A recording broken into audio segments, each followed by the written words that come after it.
এই ছেলেটি দেখতে পায় একটি নকল নোট চায়ের মধ্যে 3 মিনিট ভিজিয়ে রাখলে এটি আসলের মতো লাগে। তাই সে একটি প্ল্যান করে। সে সাথে সাথে অনেকগুলো নোট চায়ের মধ্যে ভিজিয়ে দড়িতে টানিয়ে দেয় আর হেয়ার ড্রায়ার দিয়ে শুকায়। যখন নোট শুকায় তখন এতটাই আসল মনে হয় যে চোখ দিয়েও ধরা যায় না।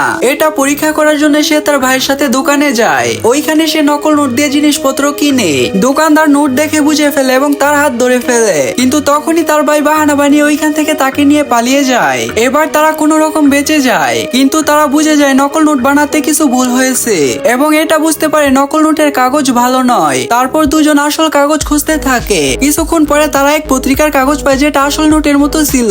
দুজন সাথে সাথে কাজে লেগে যায়। একজন টাকার ডিজাইন তৈরি করে আর অন্যজন সঠিকভাবে চায়ের মিশ্রণ তৈরি করে। টানা 7 দিন কাজ করার পরে এমন একটি নকল নোট তৈরি করে যেটা আসল নোট থেকেও বেশি আসল মনে হচ্ছিল।